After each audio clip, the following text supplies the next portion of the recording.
No, at some point in life, comfort stops being optional. It stops being nice to have and becomes non-negotiable. Shoes that pinch, gone. Jackets that restrict movement, gone. Socks that make your toes question their existence, gone. You start picking things, not because they look good, but because they feel right. And here's the fun part, you start defending it. You walk into a shop with a new jacket in your hand, and someone gives you that look, the one that silently says, "That's not very stylish."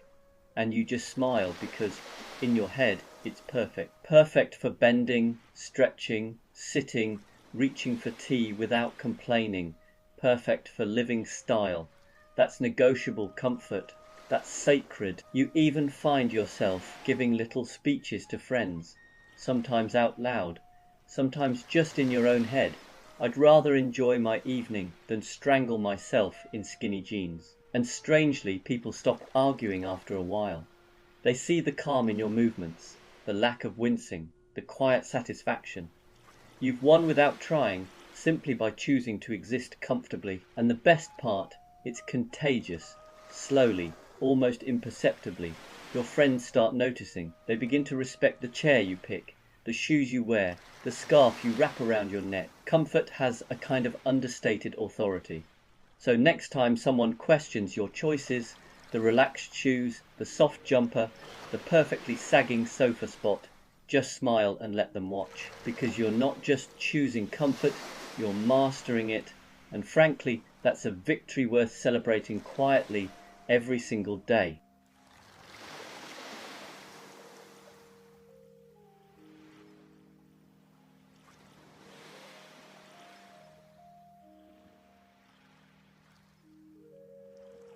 It's funny how memory works as you get older. Names gone, completely gone. You'll meet someone new, shake their hand, and somewhere inside your brain, the words have evaporated, but the utterly irrelevant details. Oh, those are crystal clear, like the exact shade of the curtains in their living room 10 years ago. Or the fact that they once wore mismatched socks to a Christmas party. You don't need that information, it serves no purpose, but it's somehow impossible to forget. And the more you try to remember a name, the more it slips away. So there you are, smiling politely, calling someone mate or friend, all the while rehearsing the tiny unnecessary facts that your brain has filed away forever. You'll remember the story of their cat, the brand of coffee they bought once, or the exact time they tripped on the pavement. But their name, poof, vanished. The strange part is, it almost becomes a superpower.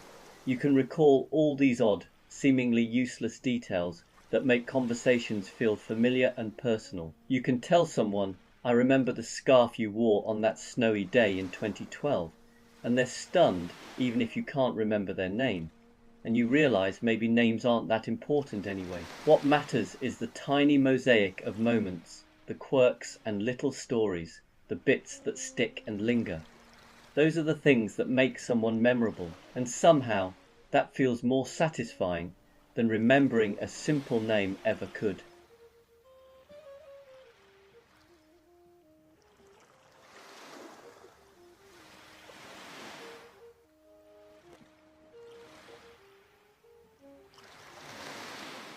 Do you catch yourself overthinking the simplest things? You start out with something tiny, choosing a sandwich, replying to a message, deciding whether to leave the house now or in 5 minutes.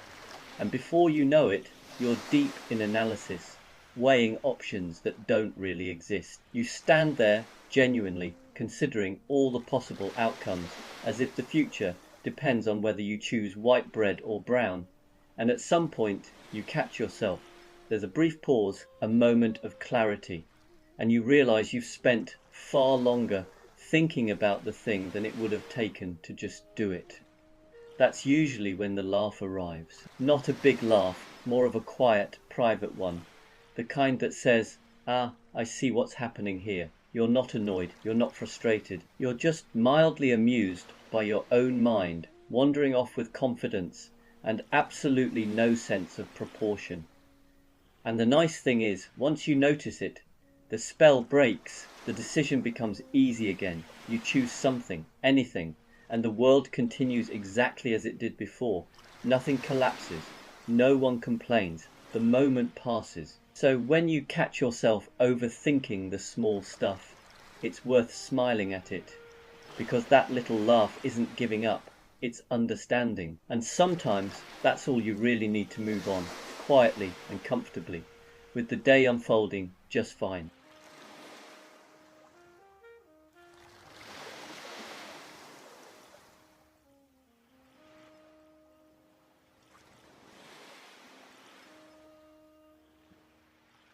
There's a moment in life when bedtime quietly shifts. No announcement, no discussion, no dramatic decision.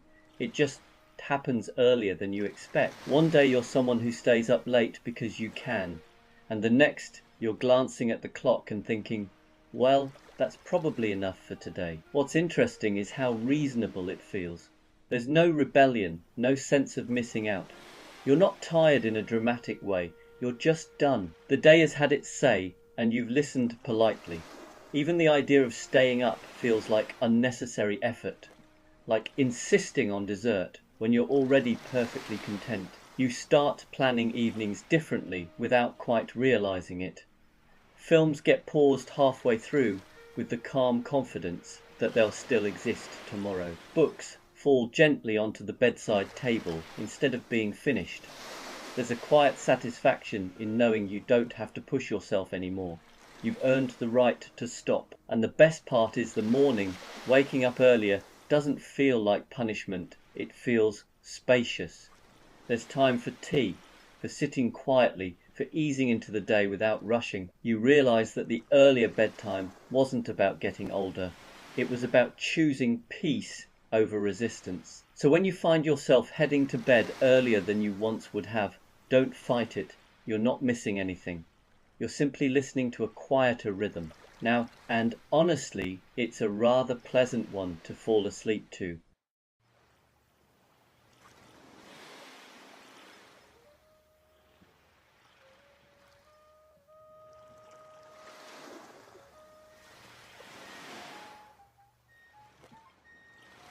There's a quiet moment that sneaks up on you at some point in life, when you realize you've picked something up again that you once put down for good, a hobby, something you were absolutely certain you'd outgrown, not abandoned temporarily, finished with. Maybe it's an old book or a bit of music you haven't listened to in years. Maybe it's something you haven't even thought about for decades. You don't make a big decision about it, you just find yourself doing it, almost by accident, and wondering why you ever stopped. What's different now is the pace. You're not trying to be good at it. You're not trying to turn it into anything. You're just enjoying the shape of it, the familiarity, the feeling of your hands remembering what to do before your head catches up. It's strangely comforting, like meeting an old friend and realizing you don't need to impress each other anymore. And there's no urgency, no sense that it has to lead anywhere. If anything, the joy comes from knowing it doesn't. You can put it down again tomorrow and pick it up next month, and it'll still be there, patient, unbothered. It's a small reminder that not everything in life needs to move forward. Some things are happy to wait for you to come back, quietly, when you're ready. And when they do, they fit into your life in a way they never quite did the first time around.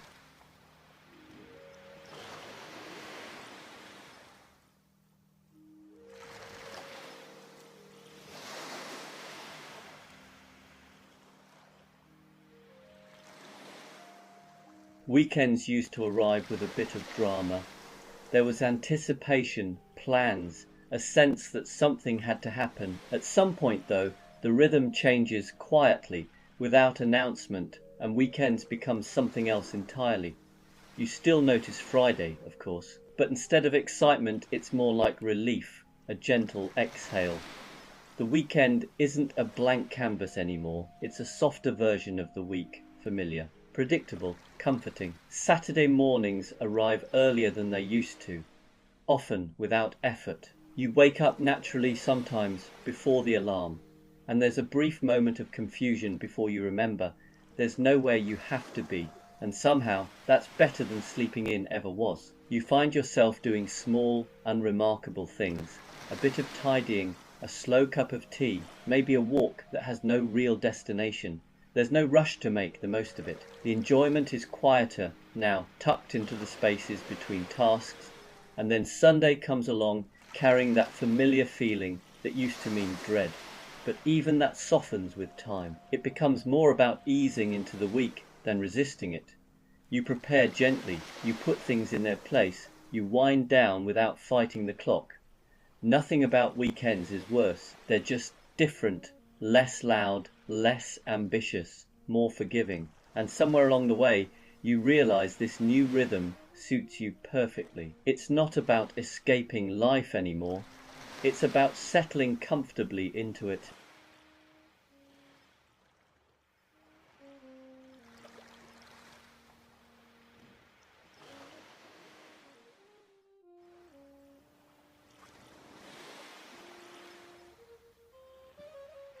There's a particular kind of joy that sneaks up on you as you get older, and it's not the big, dramatic kind, it's the joy of small improvements. The kind no one else notices, and honestly, you don't really want them to.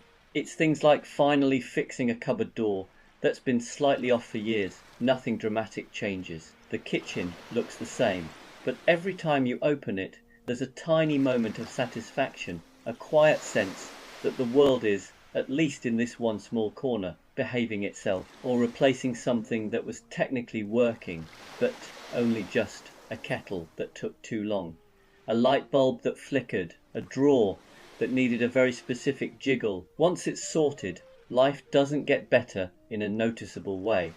It just gets smoother, and that smoothness starts to matter.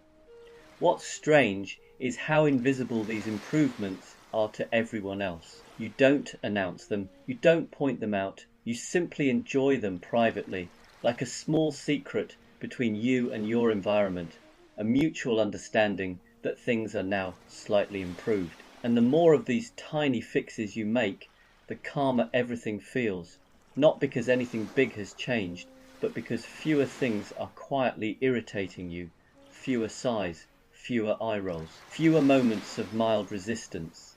So when you catch yourself feeling oddly pleased about a quieter hinge or a better fitting lid, don't dismiss it. That's not boredom, that's wisdom. It's the quiet joy of small, everyday improvements, the kind that make life feel just a little bit more settled, one unnoticed upgrade at a time.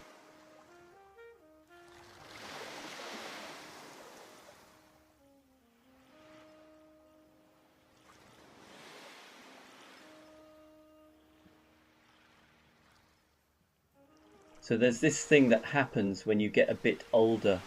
Maybe it's subtle at first, or maybe you don't notice until one day it hits you. Every room you go into suddenly seems to have a chair that's yours. Not literally yours, of course, but somehow it's the one you gravitate to. You walk into the living room, and there it is. The cushions are slightly too soft, the angle of the backrest just right. You settle in, and immediately everything else feels wrong. The sofa too wide, the other chair too upright. Somehow this chair gets you, then the kitchen, same thing. There's a seat that calls to you, maybe by the window or near the radiator. You don't choose it consciously. You just end up there, day after day. It's like the universe quietly assigned it to you, and you're too polite to say no. The funny part is, no one else notices. Friends sit down, shrug, shuffle uncomfortably, but the chair remains your chair. You try sitting somewhere else just for a change. It's okay for a minute or two, but eventually you're back in the chair that fits your body, your rhythm, your slightly creaky knees. And the real kicker, you start noticing it everywhere. When you visit your parents, the same chair phenomenon exists. Hotels, pubs, even friends' houses. There's always one chair that somehow makes sense. It's not a big deal, but somehow it's comforting, familiar, like a little anchor in a world that's otherwise constantly changing. So next time you settle into a chair and sigh without really thinking about it, know this: You've officially discovered one of middle age's most understated joys. Your chair has chosen you, and really, that's not too bad at all.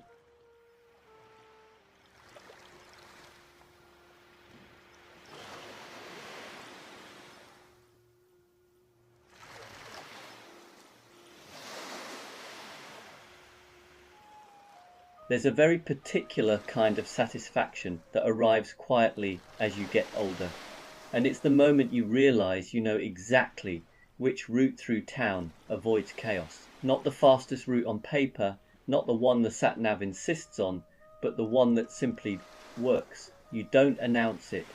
You don't feel the need to explain it. You just turn left where everyone else goes right, ease down a side street, glide past a row of parked cars, and suddenly the world feels calmer. The lights are kinder here. The traffic moves differently. You've slipped through the gaps without anyone noticing. What's funny is how instinctive it becomes.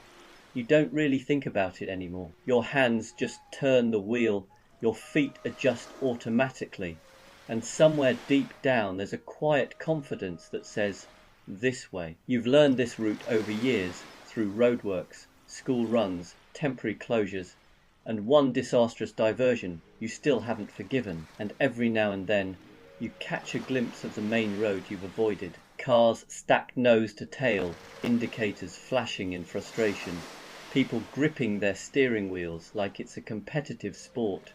You feel a small, private triumph, not smugness, just relief, a gentle sense that you've made the right choice. It's not about speed anymore, it's about flow, about choosing the path that keeps your shoulders relaxed and your breathing steady, knowing where the bottlenecks are and quietly stepping around them. And maybe that's one of the underrated perks of getting older. Not knowing everything, but knowing enough to move through the world with a little less friction, one calm side street at a time.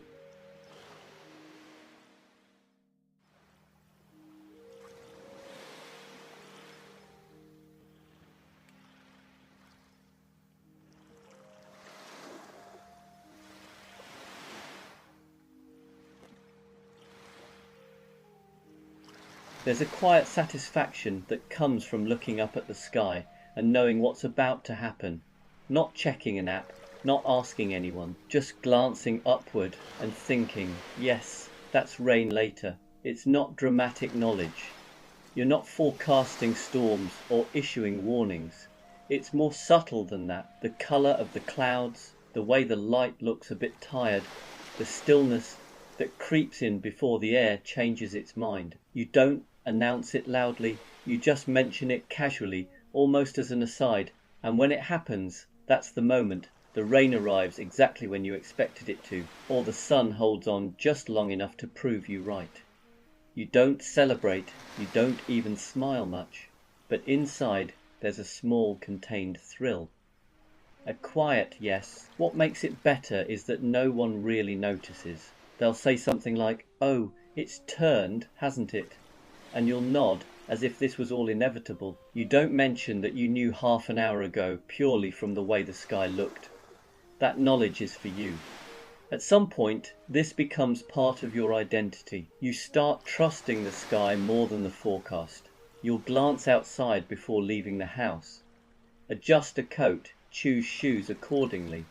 It feels sensible, earned, almost wise. And when you do get it wrong, which does happen, you don't mind too much, because the act of looking up, of paying attention, feels grounding in itself. You're part of the day, not just reacting to it.